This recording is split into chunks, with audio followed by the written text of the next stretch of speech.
But without further ado, I'm going to start introducing the speakers. I'm going to introduce each speaker before they speak, and then move to the next. So our first speaker is Bob Pierik, who is a Dr. Ernst Kroner Fellow at the Dutch National Maritime Museum and a postdoctoral researcher at the Vrije Universiteit Amsterdam in the Envoy project Coping with Drought. He works on interdisciplinary approaches to early modern urban history. During and after his PhD research on gender and mobility in early modern Amsterdam, he has published widely on topics ranging from gendered space and privacy to drinking water, vehicular mobility, and gendered work. In 2025, he will join the University of Amsterdam as a postdoctoral researcher in the project In Search of Long-Term Political Change, Women and Popular Protest in the Low Countries, 1300 to 1750, with the specific subproject Collective Actions over Socio-Environmental Issues, comparing North and South. So Bob, please go ahead. All right, thank you very much. And actually, sorry, everyone can welcome Bob with a bit of an applause reaction emoji. Thanks. Okay, so I'll go ahead and share my PowerPoint, and I'm gonna minimize all your faces, which is not so lovely because I'll be talking to my own screen. So do tell me or talk through me if I'm unclear, if I'm going too fast, or yeah. I'm going to time my talk as well to make sure that I won't go over 20 minutes, and I'm starting now then. Okay, all right. Thank you very much, everyone, for being here, and thank you very much to Sam and Julia for organizing this and, well, giving me the opportunity to talk a bit about this project that I'm working on, which is actually two projects that I'm trying to combine into one brackish city. So that's the slide that you're seeing now, brackish city, water and urban space in early modern Amsterdam, which is the title of today's talk. And it's also the title of a short form monograph that I'm currently working on. It's very much in a draft state. So that's why I'm also excited to talk about it today to you and hear what your thoughts are. And if you think, well, what I'm trying to present today is convincing. It, as of now, consists out of two parts or two chapters, of which one is called Sea in the City, and it's about water as urban space, which will be the part that I'm going to be talking about most today. And the second part is about drinking water access and environmental inequality. Well, this comes out of two postdoctoral projects that I'm combining at the moment. So I am a fellow at the National Maritime Museum of Amsterdam, where I'm studying water as urban space. And I came to that after and still during a postdoctoral project at the Vrije Universiteit Amsterdam, where I'm looking at drinking water infrastructures. And as I will show today, hopefully, is that I think that these actually quite separate projects within urban history have some common themes that allow them to be combined into one project on water history, hydrohistory, or in this case, brackish history, maybe. And that background is found in the geographical background and environmental background of Amsterdam itself. So what we're seeing here is an 18th century map of Amsterdam and Holland, and actually the Zuiderzee area. Here's a contemporary map to contextualize that a bit, because this is something that people even in the Netherlands nowadays tend to forget, is that Amsterdam is a city that used to be a seafront city.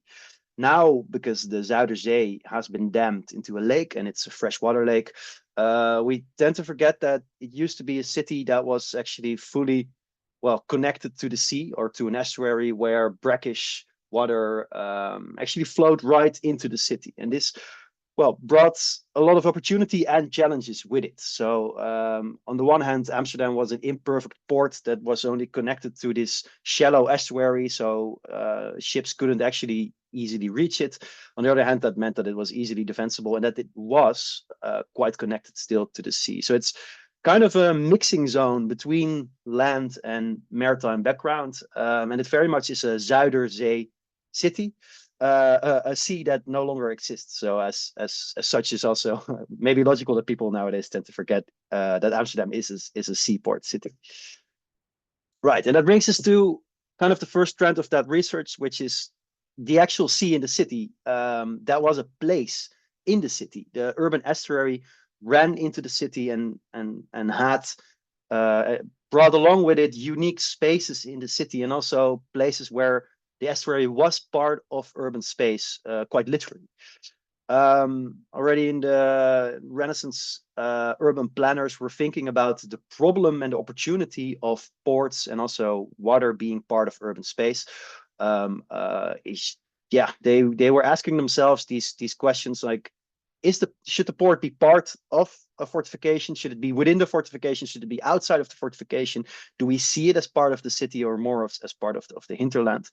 And I guess Amsterdam's urban planning looks most like these two. These are ideal type fortification cities. So these aren't actual plans for actual cities, but more this Italian Francesco de Marchi thinking about how an ideal fortification city could look. And two of his ideal types were either the port being within the city, so actually as part of urban space, or rather a sort of bay type construction where the port was just outside of the fortification and where you do have central zones where shipping and the city meet.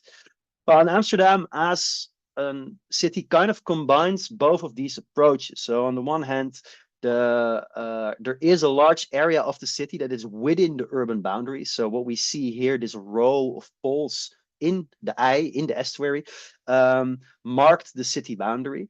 And a major part of the estuary is as such within city walls, and the walls continue over the water side. But on the other hand, it's not one central place. It is still quite a decentralized, in that sense, maybe almost a bit modern harbor front, where the original center point of the city is no longer the actual center. And there are different centers depending on different industries as well. And so the city could also be closed off at night. In the morning, the bomen or booms, it's a Dutch maritime word that carried over into English.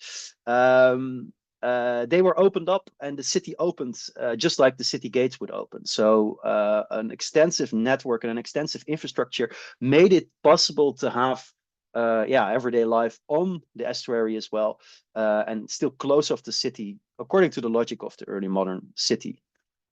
So here we see the city boundary as it ran through the harbor front, and there really was a logic where larger ships would not come into the city, even though, of course, Amsterdam famously, as you can also see on the previous map, famously is full of canals and full of water. A large ship used for international shipping wouldn't actually go into the city, but it would be placed here on what they call the laag, and then goods will be moved through the city on smaller boats. So here we very much also see the waterfront of the city from the entrance, and how you would in the 17th century have seen the city when you entered it. Again, this logic of this huge row of poles and then little houses on these rows where also goods were taxed and checked, or they were checked if the right tax had been paid. And then also here we very clearly see the logic of the larger ships being docked here and smaller barges actually transporting the goods into the city. That brings us to a bit more of a social history of the men, specifically they were men, the bargemen, or in Dutch schuitenvoerders, who were doing the transporting of goods into the city. And they, as such, were sort of guild professionals, professionally traversing this line between the city boundary and moving into the city. And they held a guild monopoly to transport goods into the city. I said they were men, and that was very explicitly the case, that women were excluded in this guild. And that very much follows a logic that we see all across Holland, that these public service sector guilds, and specifically transport guilds, excluded women under all circumstances. Well, guilds elsewhere in Holland had a lot of more opportunities for women's labor participation than specifically transport guilds. And that made these bargemen, these men on the I estuary, a specific group of guild-protected lower-class men who also had a certain authority to uphold their own monopoly. They were actually, they had the power to fine people that would be rowing through the harbor and transporting goods without having bought entrance into the guilds. So they were also sort of policing while working their own jobs as well. And already in the 17th and 18th century, commentators have talked about that kind of meant that they were elevated in their social status. So while they were definitely seen as lower class men, they were lower class men with a sort of higher status, seen as somewhere in between the lower classes and the middle classes, according to contemporary social rankings, as the early modern period, of course, has many that commentators would show. Well, that was the ideal practice, that they were independent masters sailing on the IJ, all being guild brothers, working alongside each other and finding people that didn't uphold the guild privileges. In the 18th century, this system got a bit challenged, and there were a lot of illegal partnerships. And there was a lot of inequality between these bargemen that was growing. So in 1742, 30 of these bargemen, of a few hundred of them, had a very high incomes. And one of them even had an income of 8,000 guilders. And he lived along the merchant elite of Amsterdam on the rich Keizersgracht. In 1747, a complaint was that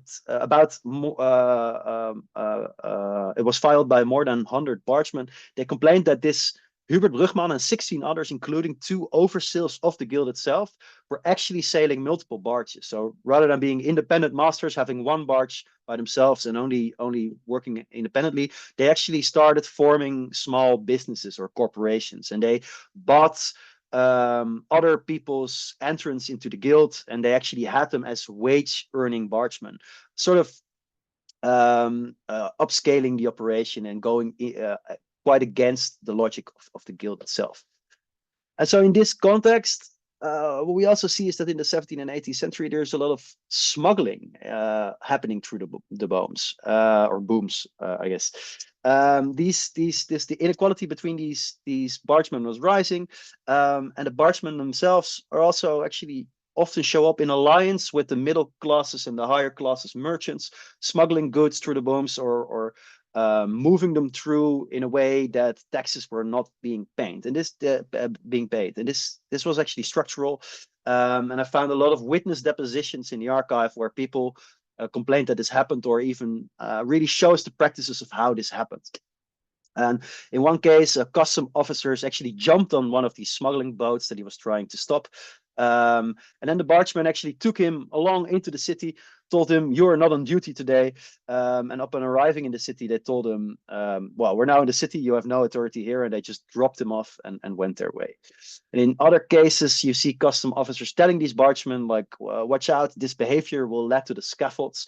But the bargemen very much challenging the authority of the custom officers on the IJ, saying, "Well, we actually shit on the scaffolds. We make our own authority." So there's really this idea also of these bargemen, finding some kind of also gray area between official authority and their gilded authority, in this case even into illegal activity. I even found cases of faster sailing boats surrounding smuggling boats, sometimes up to 12 or 14 boats. So very grand scale smuggling operations, where they kind of blunt forced their way through the booms into the city, and then were able to disappear into the city as well, with suspects jumping into the water. Very much this sort of official surveillance structure on the IJ being challenged in everyday life by these bargemen. And in that context, I also found it very interesting that this total lack of women on the IJ is found there. I'm also very interested in how that works. There's, of course, the maritime world being a, famously women excluding world in the early modern period. Of course, not absolutely, but absolutely. But in total numbers, absolutely, women are the absolute minority. And in that context, it's very interesting that we do still find a lot of cases in which women are found on the IJ, rowing through the harbor, having certain maritime roles, and engaging in everyday activity. So, for example, in the 17th century, I found fish sellers rowing through the harbor, and they actually a bunch of sailors attested at the notary that they had seen them harass a girl who rowed there with a small rowing boat with shrimp. And they actually grabbed her, threw her and her shrimp overboard, almost life-threatening danger. And then when these sailors tried to help this girl, the fish sellers told these sailors that it didn't concern them, keep out of it or your skipper will be damaged, because we have this guild privilege to patrol here and to make sure that the guild privileges of the fish sellers guild was upheld.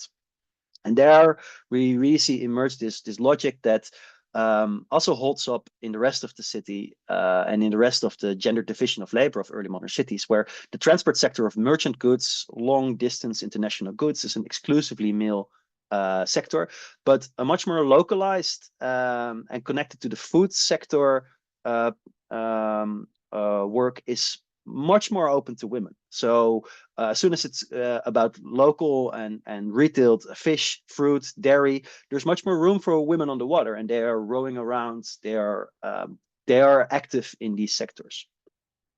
And that's very interesting in the context of work that a colleague and fellow project member of mine, Antonia Wijs, has recently done. She just defended her PhD thesis called The City of Nature, where she compares Amsterdam and Berlin and women's role in green space. And one of her conclusions is that the city of nature, so green space in Amsterdam, is no less patriarchal than the bricks and mortar city, but that despite that, women were able to claim widespread agency.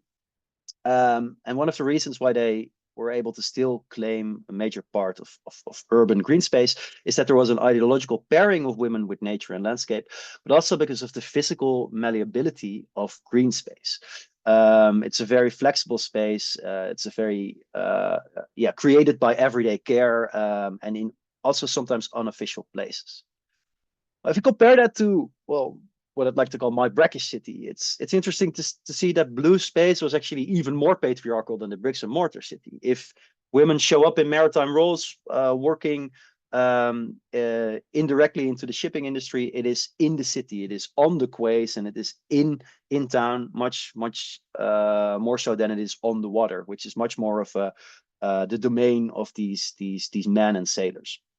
And of course, compared to the city of nature, blue space much rather has the ideological pairing of men with the sea and maritime work. When women, even when they are symbolically represented on the sea or in the maritime roles, for example, there's a famous tower in Amsterdam of which contemporary historians write that it's called the Women's Tears Tower because it's the place where women cry when their sailor men leave off into the rest of the world and might never return. So they're sort of the cultural association is actually quite the opposite as with the city of nature. And then the physical malleability of blue space is in that sense also quite interesting, because whereas water may seem like the ultimate malleable space because it's quite literally fluid, in practice it was much less shapeable as a landscape or semi-built environment. This harbor of Amsterdam was of course almost a pinnacle of capitalist development. Having to get access to it, you needed large investments into vessels, into certain systems, and also institutional structures and support. And exactly at that point, women had less access, and even if they had access, it was often through a man. And this is quite different in that sense with the city of nature. And this comparison between green and blue space in that sense can be very fruitful. Right, in the final few minutes that I have, I'd like to do a short step into the second theme of drinking water access and try to tie that together and also move to my conclusion. Because the brackish water of Amsterdam and the fact that it was a city on the sea also meant that groundwater and surface water was not suitable for drinking. And so while it's very interesting to think of the space of the water as a physical place where people can be and where they have unequal access to, it also means that further into the city, inequalities are there. Quickly going through this, but one of the main points of early modern water supplies is, of course, that it's very pluriform. You have all types of different ways to get water. So in the east of the Netherlands, well water was much more dominant. In the west of the Netherlands, people used rainwater capturing in cisterns like these. But also in Amsterdam, water had to be imported from the Vecht River. So it would be brought into water barges that were filled with water. They would go all the way up to the Vecht, fill up with water and move back into Amsterdam. And then there were, even despite the groundwater being bad, still wells and surface water was still used. And one of the problem so is that there's a big scarcity of good drinking water in the city, and one of the ways to go against that is that the city government allowed people to have cisterns also in public space in front of their house. So what we see down here is a public cistern that someone has on the street, and it's a rain cistern in the steps, so just before their house, and a tax record over the 17th, 18th, and early 19th centuries was made of that. And in that I found, well, almost 4,000 rainwater rain containers that were just built outside of private houses on public ground. And if you put those on the maps, combine them with a rent interpolation heat map, you see a very interesting pattern, namely that these cisterns on public ground really show up in the places where rents are low, where the lower classes are living, where there is a scarcity of water, but also in general there is more poverty. And there is a, yeah, in that sense, almost direct relation between water scarcity and poverty, and people in the periphery of the city being heard much more about the brackishness of the city and water scarcity, while in the richer places here being lit up by yellow and red colors, the water scarcity was much lower and people had much more access to water. And this also because water is much more of a private good, and there is a sort of self-sufficiency logic still going on, where it's not really something that the government has to provide yet, although through allowing people to build cisterns on just outside their house, they do engage in water politics, but it's not something that's brought directly to your house yet. And in that sense, we see that access to water as space, but also water, drinking water as a good, with its own spatial logic, was unequally distributed. And in that sense, social class, gender, and even guild privileges, they intersected very much to determine capacity over using water as space, and also over actually having access to sufficient drinking water. And water is a very interesting insight into these social inequalities into the city. Yeah, and as a sort of more broad conclusion, I find this a very promising side of investigation, because despite these inequalities, we still find demonstrations of agency of relatively disenfranchised groups, and they're still quite visible in the archives, and their voices and actions on water speak loudly. Okay, thank you very much.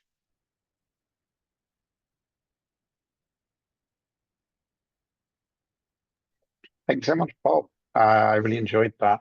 Lots of wonderful sources, and it was really interesting as well to get some idea of how this project has has a few different sources, there's a few different origin points. I look forward to discussing more about the book you're planning. Get to the Q&A, but for now, I'm going to move on. And Sandra, if you can start getting your slides up while I introduce you. So Sandra Biondo is a PhD candidate at the University of Paris 1, Pantheon Sorbonne, and the Institut Français de la Mode. Sorry, let's turn off the screen. And she's also an adjunct faculty member at Sciences Po. Her research interests based on transnational luxury fashion brands include public-private partnerships, systems of urban governance, territorial marketing, and urban branding policies. Her works are at the crossroads between cultural and urban geography. Sandra's academic research specifically focuses on the links between cultural and creative industries and urban heritage policies. So we've got your slides up, so go ahead when you're ready. Welcome. Thank you so much. So I'm very glad to be this evening with you. And today, just a few words about the fact that I already completed my PhD last year at Sorbonne Université, and I act now as an academic advisor within the University of Sciences Po Paris, and I'm an adjunct faculty member also at Sorbonne Université. Today, I would like to present one of my latest research, which is entitled Fashion and Sponsorship, Preserving Heritage Through the Lens of Water. And I will try to probe the prominence of fashion houses in heritage management policies is a fact. And I will argue that the inclusion of these for-profit actors within the urban governance system has been possible by a process of urban materialization, a phenomenon that I will define lately. So I will also try to demonstrate that through corporate storytelling oriented towards the valorization of matter and materiality of natural components, fashion houses have succeeded in establishing themselves as legitimate actors in heritage policies. I suggest dividing the presentation in two main parts. The first one oriented to the presentation of the general framework, the bibliography and the state of the art. I will provide an experimental, I would say a tentative definition of the phenomenon of urban materialization, and then provide a theoretical reading grid to conceptualize the phenomenon itself.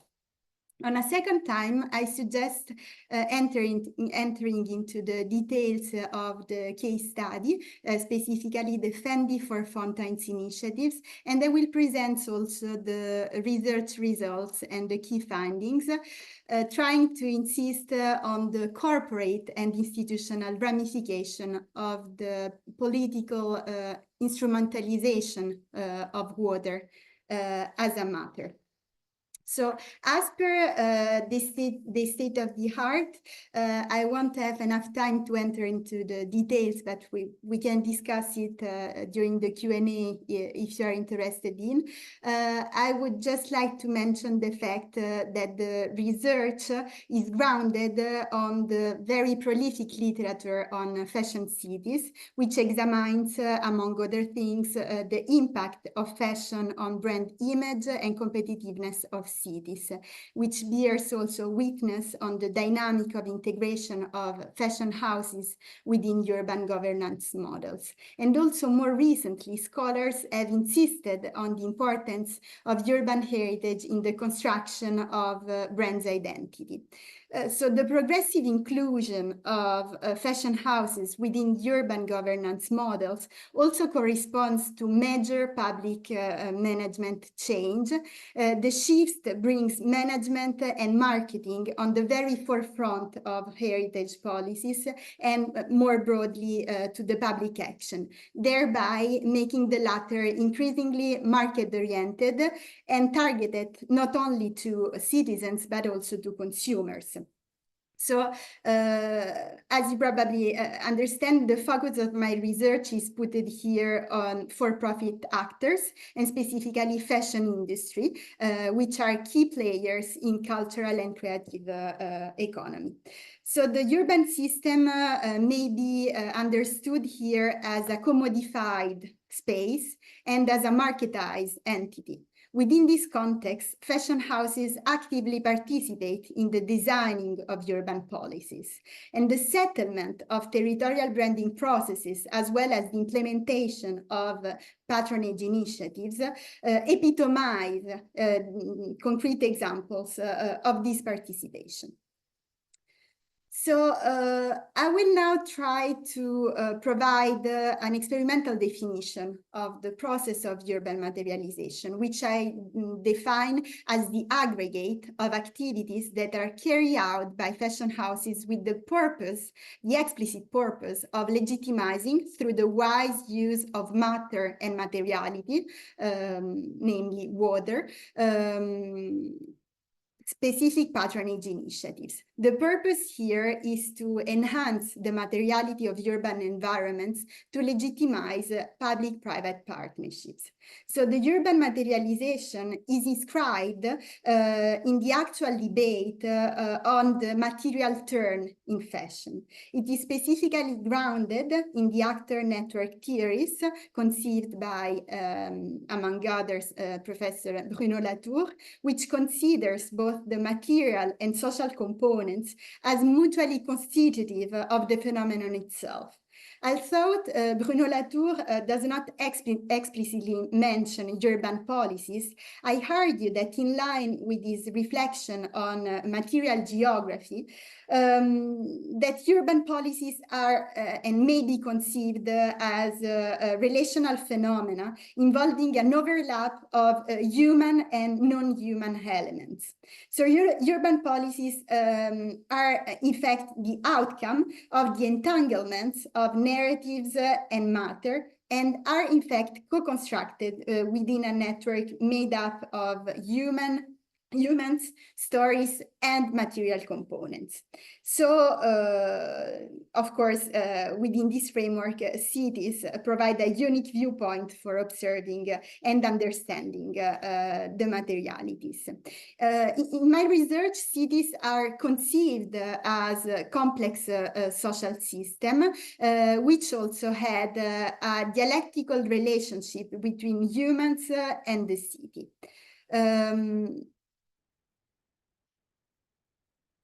Okay, sorry.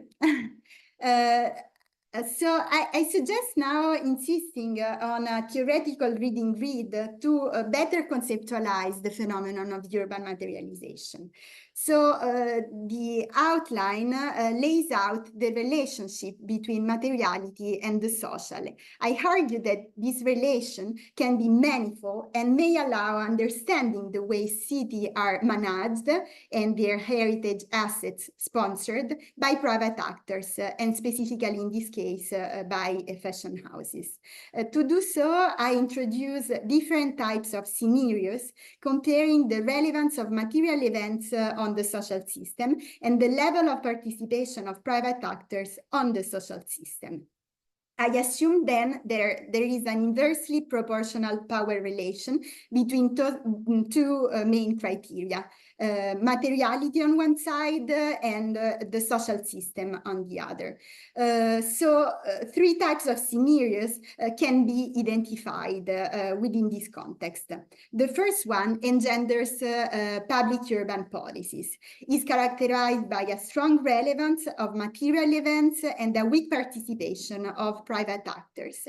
In this scenario, the urban environment is characterized by significant material changes, either caused by human decisions, such as, for example, the redesigning of a local urban plan, or may be determined by natural or non-human causes, such as displacement policies due to environmental or sanitary crises.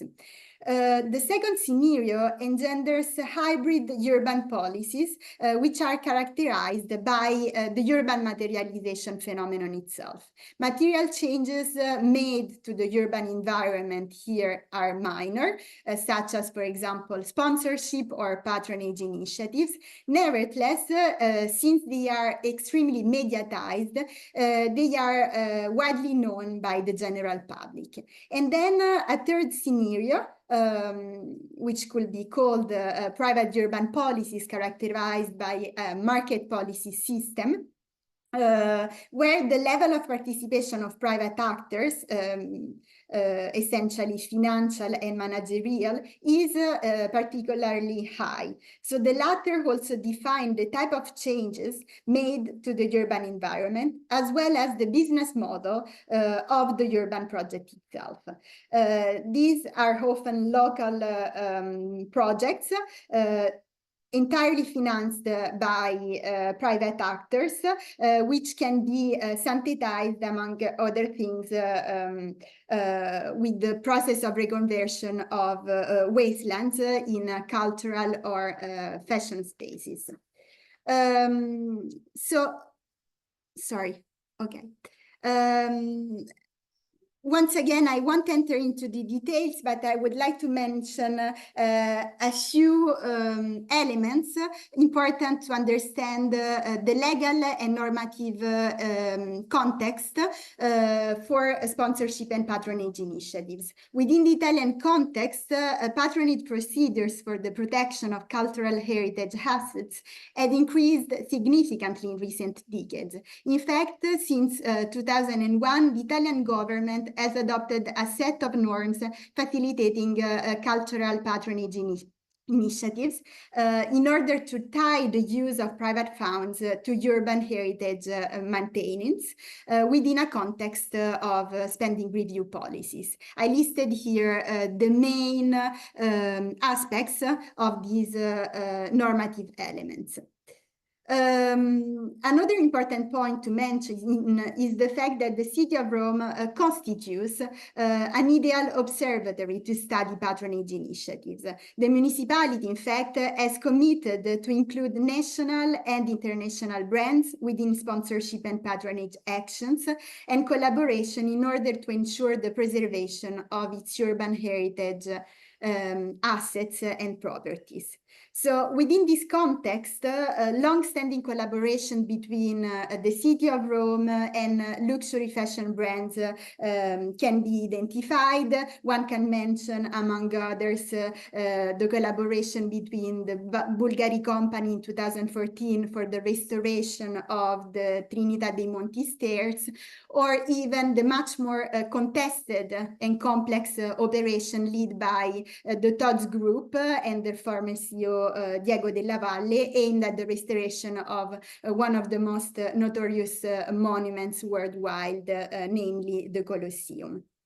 So my contribution is based on a case study, the Fendi for Fountain initiatives. Just a few words about the Fendi brand, which was created in 1925 from a family-run business ventures. The brand experienced an international success beginning from the 60s, partly due also to the appointment of what was by the time a very young creative director, specifically Karl Lagerfeld. Since then, the brand rapidly gained worldwide reputation within the fashion panorama and also was incorporated in 2001 within the LVMH group. So the Romanity and the territorial identity of the brand was also symbolically reaffirmed through large-scale urban initiatives, among them the Fendi for Fountain initiatives, which has been launched in 2013. It was a 2.2 million patronage activities aimed at the restoration of various Roman fountains, including the Trevi Fountain. The purpose for the brand was to link its image to the image of the city while also enhancing its reputation. In other words, Fendi Roma materialized its patronage initiative through the water component by implementing a process of urban materialization. Trying to give coherence to the multiple corporate efforts intended to the preservation of the City of Rome. Just a few words about the study methods used here. So the methodological approach combines participatory observation as well as textual analysis, including a selection of national and international journalistic sources. Among 80 texts has been studies between the period of 2013 and 2018. And the study of these contents, which was carried out manually, was referred to a corpus composed of press articles and also corporate reporting. So the press review highlights the way in which water and more largely fountains were used by Fendi to give coherence to her sponsorship activities, making them more readable in the eyes of citizens and customers. I argue that the materialization process occurred primarily through narrative futures.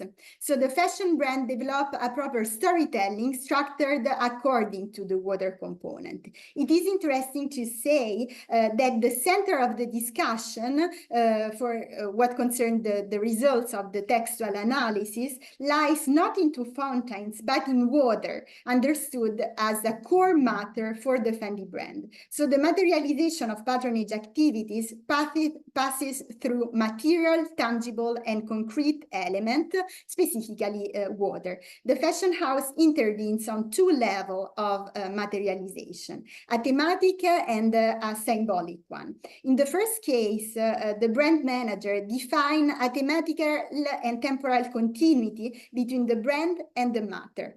Fendi's interest in water is said to be long-standing and is justified from an artistic and creative point of view. The narrative is rooted in the past, water allegedly constituting a leitmotif for the fashion house starting from the 60s. In the second case, Fendi tries also to develop from a symbolic point of view proper analogies between water and the brand, insisting also on the artistic continuity between the material component and the identity of the brand. I've also tried to study from the inside the corporative narrative and the ways in which materialization is implemented by the fashion house.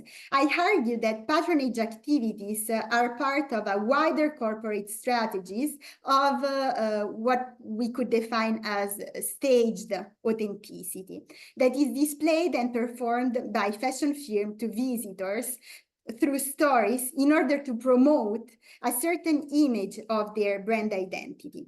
In this context, the materialization process is declined according to different performance paths, which are developed as strategic narrative tools by the brand. So the case study highlights three corporate processes that facilitate the staging and performance of the patronage initiative itself.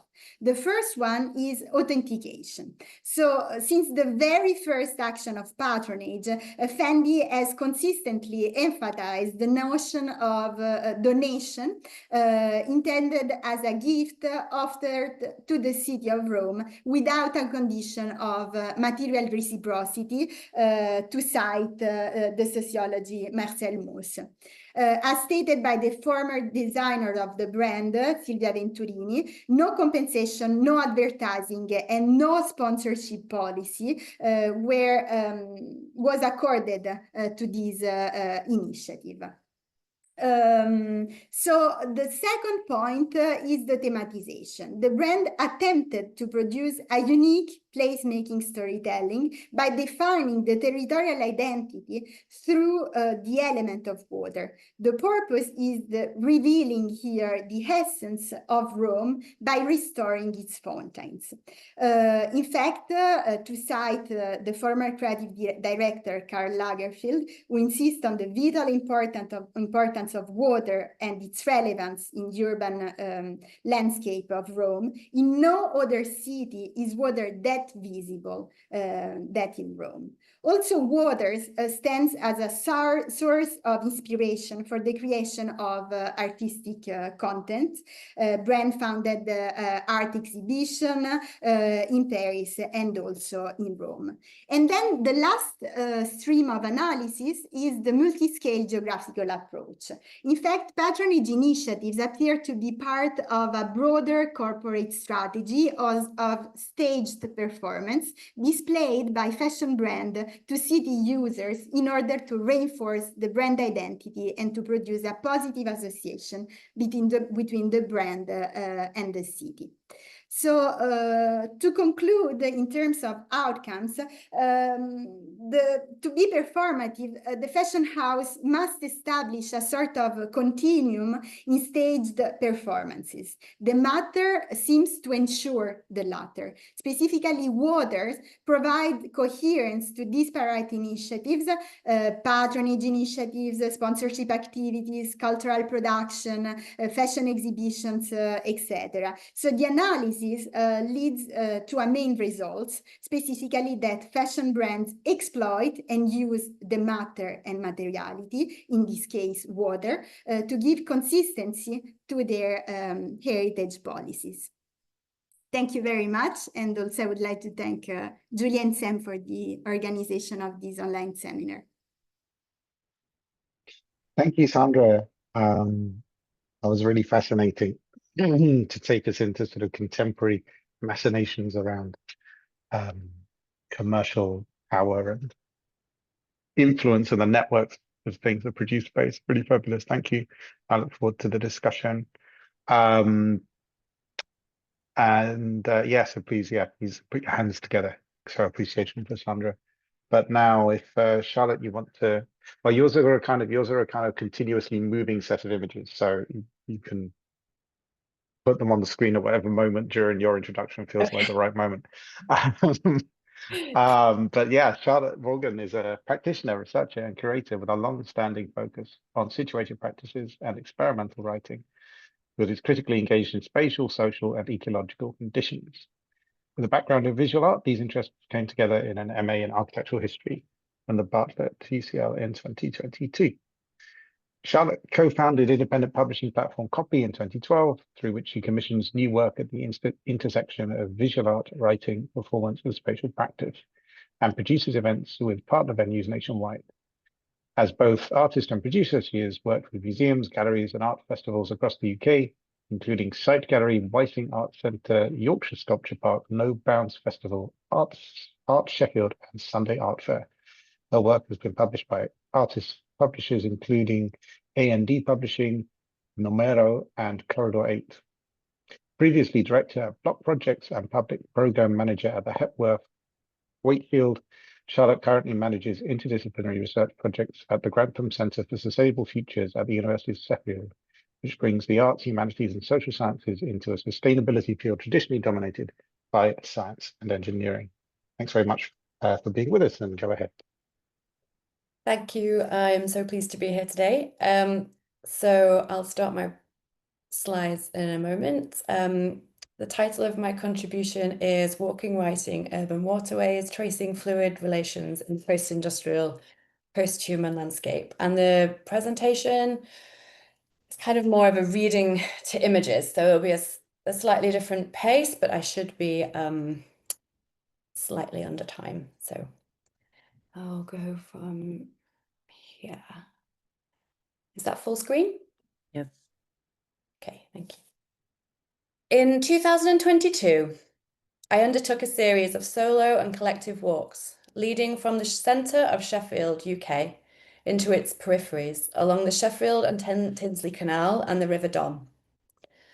Known as the Blue Loop, the route traces the remains of heavy industry and runs past retail and amenities with watery connections, from swimming pools and leisure boats to janitorial services, discount bathtub suppliers, sex shops and pet shops selling exotic amphibious animals. From suds and spawn into steam and stagnation, these waterways tell a story of how the city came to be. Carrying fluid conceptions of health, morality, gender, and mythology, they cut through a landscape of ghosts, weirds, and weirdness, and through narratives of growth, decline, decay, loss, rebirth, and regeneration.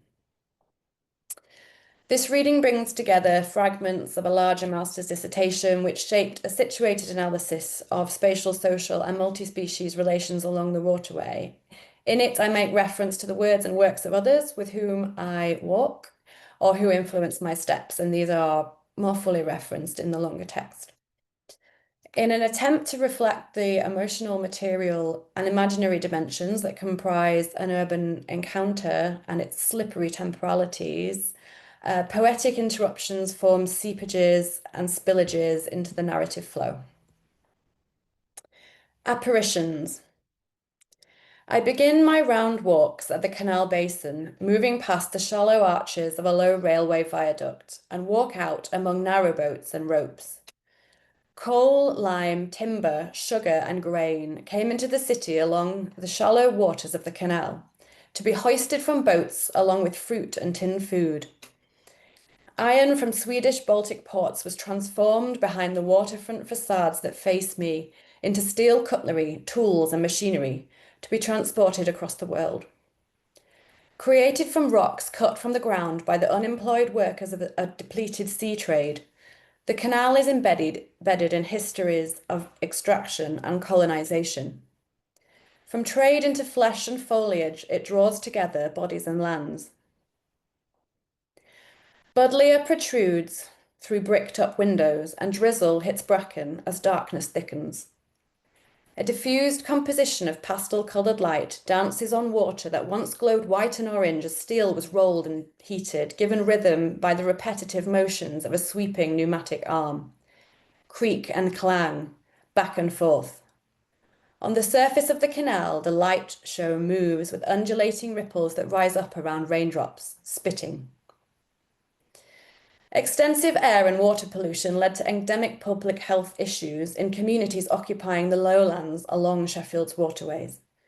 40,000 homes that lay below the smoke line, a visible black line marking the level at which toxic smoke settled around the buildings, were demolished and relocated into the surrounding hillsides. The absence of domestic life still resonates along the waterside. Peppered with light industrial ruins, it appears in places as a moonscape haunted. Along the canal there is a sense of pause, of a place out of time. On the towpath are the spectres of ponies pulling barges through waters swimming with mutant sticklebacks. If the city provides a haunting experience, so too do its peripheral waterways, which communicate between the living, the dead, and the unborn.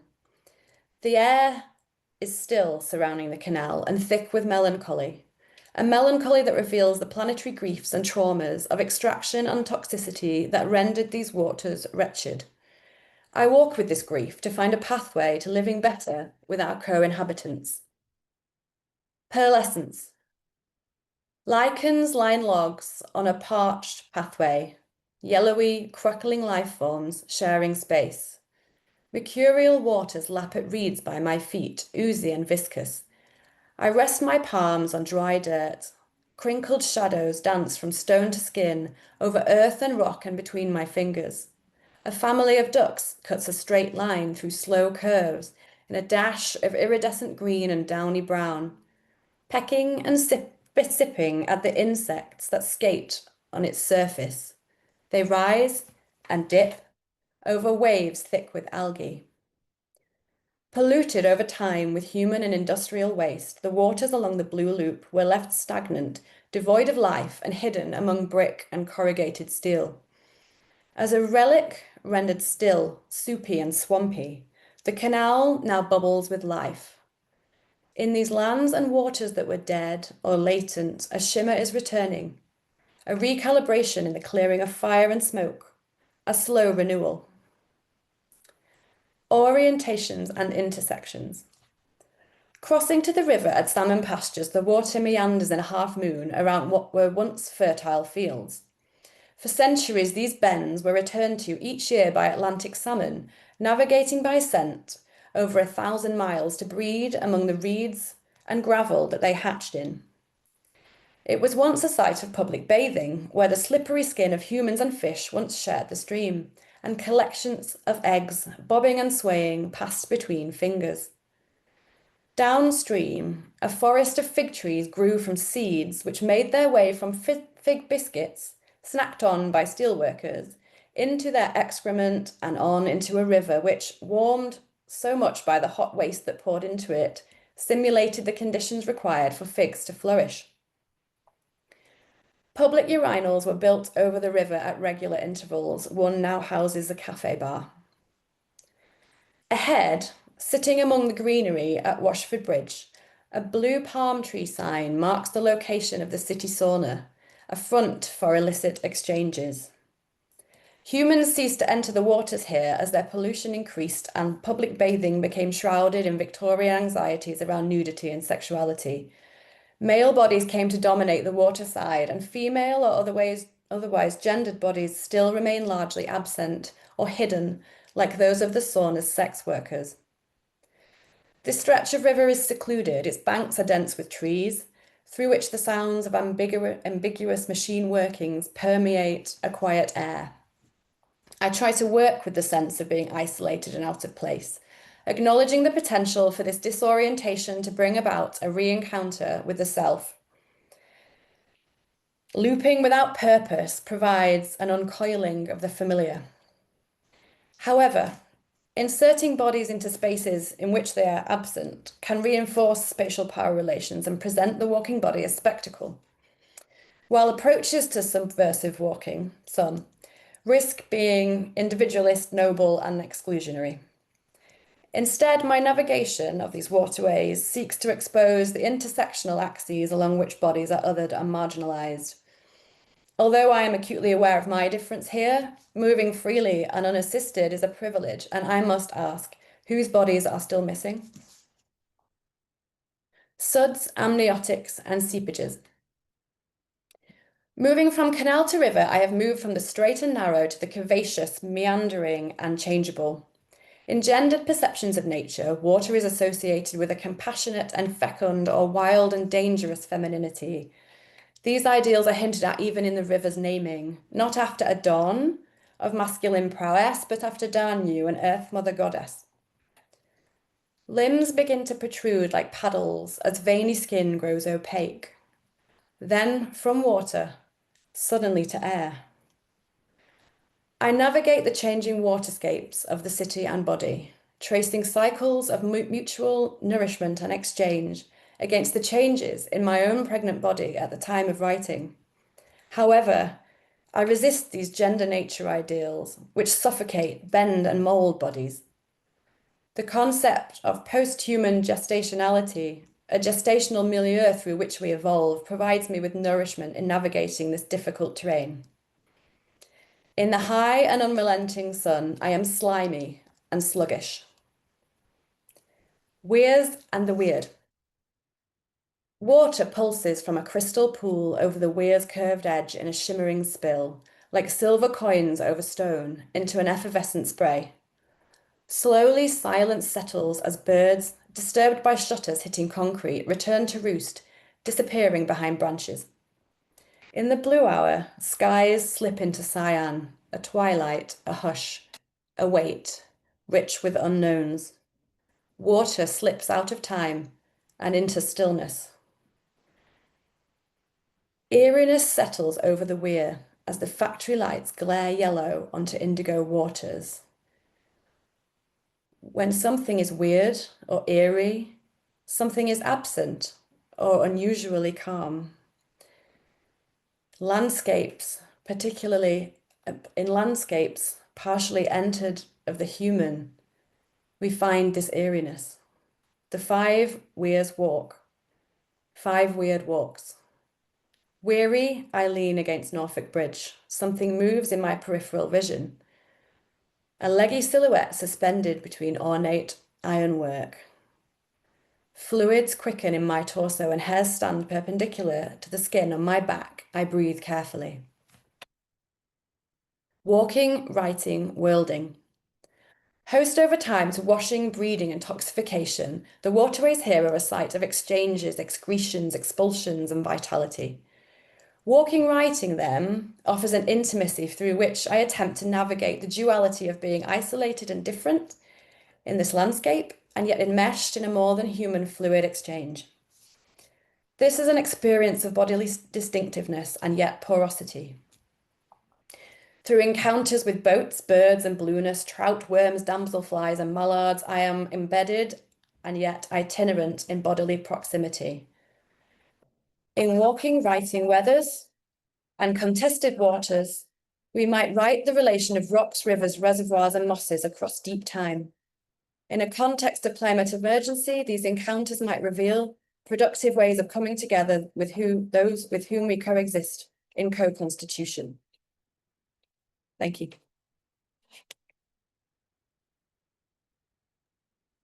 Thanks so much.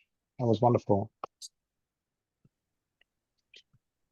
And took us to a very peripheral vision of the of the urban and the contemporary, which I think I found really powerful. So Dani, if you want to get your slides up while I introduce you, and we'll have time for some discussion after Dani's presentation. So Dani Salvadori is a PhD candidate in emotional cartography and poetics at Royal Holloway, University of London, where she recently graduated with an MA in creative writing, poetic practice. Her undergraduate degree was in physics from Imperial College London. In between Imperial and Royal Holloway, she worked in arts and university management, where her focus was on widening access to all forms of artistic practice through short-form education and employment opportunities for students and artists. She is also a poet, video and image maker whose work has been shown in galleries and festivals worldwide and published in a range of poetry publications. A hybrid piece of many things I have no clear remembrance was highly commended in the Fish Short Memoir Prize 2023. Her recent video, Weather Diary, has been shown in a number of festivals worldwide, including the International Migration and Environmental Festival, Canada. Dani is a Pushcart Prize 2023 nominee for her poem, Manifesto for Performance in the Time of Our Liberation, published by After Poetry. Thank you. I somehow seem to have lost all of you, but hopefully you can see me. We can see you and we can see your slides. Very So- good. That's all I need. And this presentation ties so well into the end of Charlotte's, because part of it is also based on a series of walks, and in fact not walks, that I did on the Thames, and it ties in with what Bob was saying about the patriarchy and water. So I shall start. For poets who use place as a driver for their poetics, the questions are whether and how to represent the effect that the place has on them in a way that enables the reader to feel a particular emotional resonance. This combination of physical location and human usage can cause what Little Shaw calls an odd oscillation between geography and biography, smoothed out usually by narrative. I'm going to consider three texts which rough up biography, a combination of history, embodied experience, and the voice of others to grapple with possession and place. And the first two books I'm going to talk about are William Carlos Williams' Paterson, which was published in 4 volumes between 1946 and 1951 and is now seen as extremely problematic. Bill Griffith's Book of the Boat, published in 1988. He was an extremely prolific poet who produced, a British poet, produced a lot of hand-produced work. His Book of the Boat was actually photocopied. And my own work, Trodden, which will be published in the coming summer by Ghost City Press. And they're all based around rivers and their immediate environment. So Paterson is based on the eponymous city in New Jersey and the Passaic River and Falls that run through Paterson. And like Sheffield, it's seen as the cradle of the Industrial Revolution in the US, and it's now a National Historic Park, and I could not resist its extremely cheesy photograph of it. The Book of the Boat is set on the Thames and its tributary canals, particularly the Grand Union Canal, which this is a photo of, and its outflow into the sea. And my project, Trodden, is based on a 10-mile stretch of the Thames, east from Woolwich to Erith on the south bank and Purfleet on the north bank. And this is a photograph from Erith out to over to Rainham on the north bank. In his introduction to Paterson, Williams writes that its 4 books follow the path of the river from above, then down the Passaic Falls and into the Great Sea. More than a description of place, Paterson was also to be about the resemblance between the mind of modern man and a city. To do this, Williams uses mostly short lines, and this is like sort of a random set of spreads to show you that. And the lineation of these interrupts the natural flow of reading and speaking. The effect of this is to emphasize a set of movement and in places falling that reflects a river with a large waterfall. And you'll see a little bit later on when I show more detail how his use of punctuation exacerbates this. And prose sections interrupt the flow of the poem, just as a river might be interrupted by rocks or other barriers. The first 6 lines of the poem show us how closely the city of Paterson and the man at the core of the poem, whom Williams also calls Paterson, are associated with the river. Paterson lies in the valley under the Passaic Falls, its spent waters forming the outline of his back. He lies on his right side, head near the thunder of the waters filling his dreams. Eternally asleep, his dreams walk about the city where he persists incognito. Butterflies settle on his stone ear. We're never sure if Paterson is a man, a river, or even a monument. As I said, Paterson is now seen as extremely problematic in its use of gender, but it is reflective of a long-standing tradition of New World writing in which land beyond the frontier was seen as virgin territory, provoking an early male explorer to describe a country that hath yet her maidenhead. Once the maidenhead is taken, however, the land is possessed by the male settler and its gender changed. Williams is clear, a man like a city and a woman like a flower. When he started writing Paterson in 1926, Williams's sense of possession was clear. I already had the river, but it is a dangerous possession. He writes in Book 1, around the falling waters, the furies hurl, violence gathers, and it can do terrible things. A body found next spring, frozen in an ice cake, and can look terrifying. Half the river red, half steaming purple from the factory vents, spewed out hot, swirling, bubbling. Finally, we begin to glimpse how the possession of this wild entity can become of use. I wish to be with you, a bed, we two, as if the bed were the bed of a stream. The sexual power of Paterson's possession of the river grows in Book 2 when he goes for a walk in the park surrounding the river. The scene's the park, upon the rock, female to the city. On his walk, he finds that the working classes lie upon their blanket, semi-roused, and their pitiful thoughts do meet in the flesh. Later, he comes across the male, the satyr, Priapus. Eventually, sexual decorum reasserts itself. With evening, love wakens, and the thought of the stream comforts him, its terrifying plunge, inviting marriage. Then, at the magic sound of the stream, she threw herself upon the bed. Paterson has, in the end, tamed the power of unbridled sexuality with love and marriage. He can control the power of his possession and turn a violent river into a magic stream. As the poem progresses, the boundaries between the river, the falls, and Paterson, the man and the poet, break down.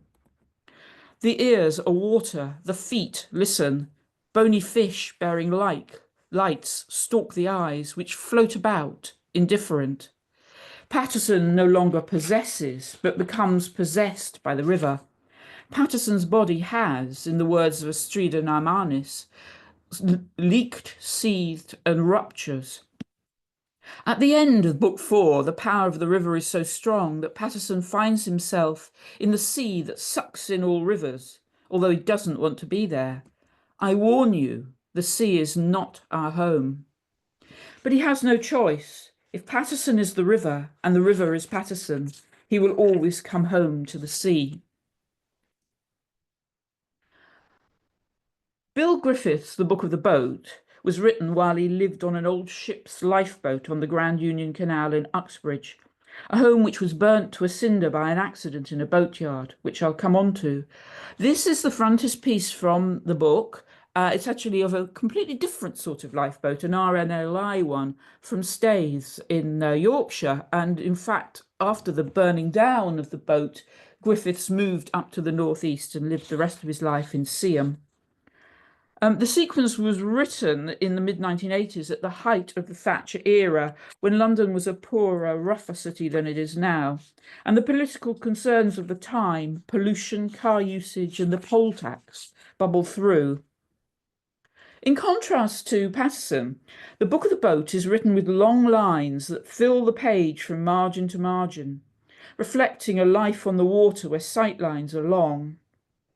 Sven Pultz-Moslund terms this form-giving influence on text by place as topopoetics. He coins the portmanteau word langscaping to describe a written language laden with its setting. Moslund says that Heidegger speaks of language as a naming, but not as a determination of identity, as practiced by Williams, but as a calling forth.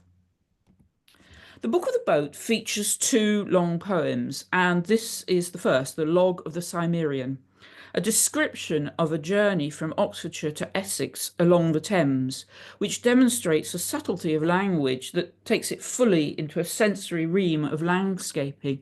And I have to say that this slide makes it look absolutely unreadable, but really it isn't. It's really very readable. And the poem is in 2 parts on facing pages, prose on the left and sea shanties on the right. Prose reads sort of as a dry ship's log, although Griffiths cannot help letting his emotions creep in. At 1900, Steve left to rejoin the ferry he worked on in Essex, leaving Alf and me to tackle the Thames. I felt particularly bleak about this.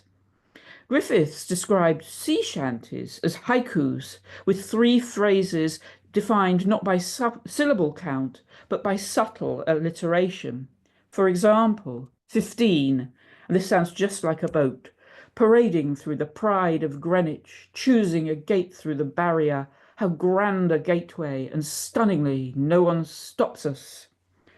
And the sequence ends in delight. 34, Alf and boat, proud as apples on the fine sunned field of Brightlingsea, boat-starred.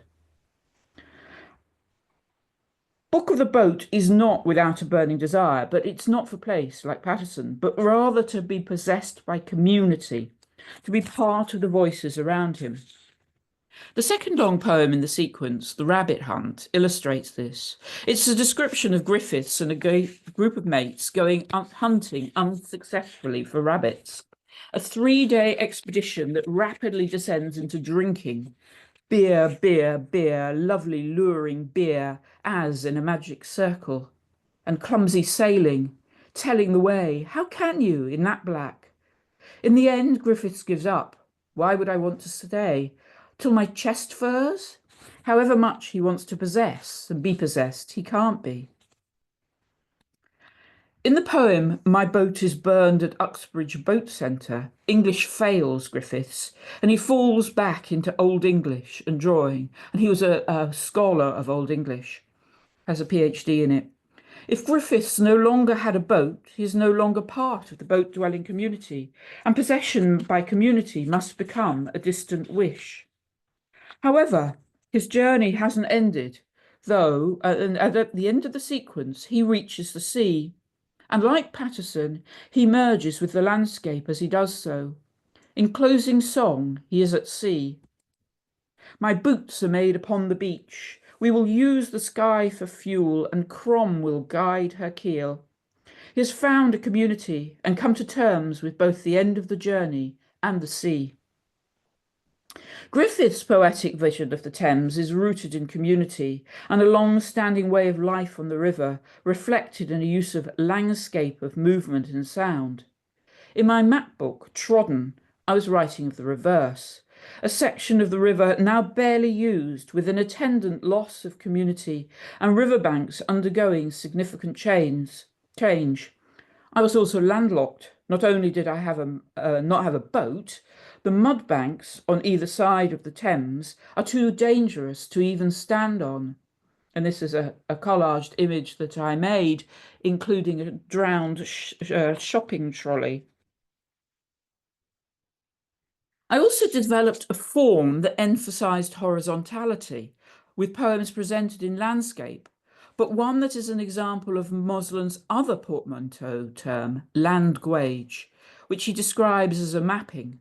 Most appropriate because I included my own maps in the project as a tool to help me own the landscape. And this is a map of the North Bank near Barking Reach, which shows where you can't walk quite a lot of places.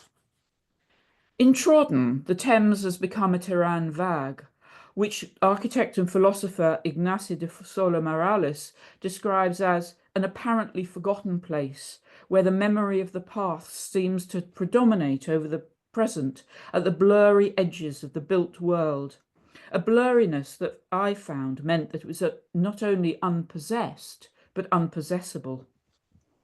In the east of the Thames, the east of London, the Thames is fast flowing and wide, but fragmented and often blocked off. There are large waste management and sewage plants, new and old housing estates, and occasionally reclamation by the natural world. In the words of Francesco Carreri, it is a fractal archipelago. I represented this poetically through the use of fully justified blocks of text, either in columns or at the centre of a page. These discrete squarish blocks not only represented broken journeys, but also isolation and barriers. Towards the end of the process of making Trodden, I found ways of calling forth by naming the natural world of the Rainham Marshes Bird Reserve.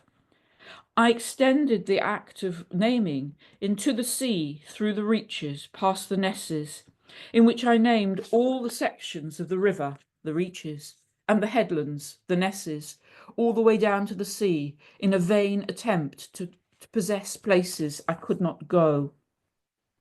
In summary, the Poetics of Paterson builds on a New World explorer tradition of masculine desire and possession of landscape, expressed through metaphors of power and sexuality. Despite this, the Passaic is eventually stronger than Paterson's desire, and he merges with water to arrive at the sea, even though that's not where he wants to go. In the Book of the Boat, Bill Griffiths expresses his desire to be possessed by the community he lives in, and to enable us to hear its voices, which he calls forth through naming them. His desire is thwarted by the obstacles of life, drunkenness, bad navigation, and fire.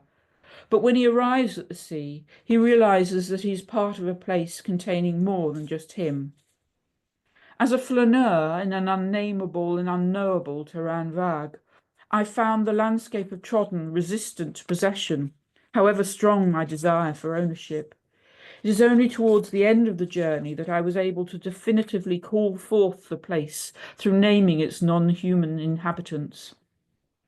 Although I was landlocked and would never be able to reach the sea by travelling down the river, a final naming of parts allowed me an illusory possession of place. Thank you. Thanks so much. Really fabulous, and I think it connects beautifully into our other presentations.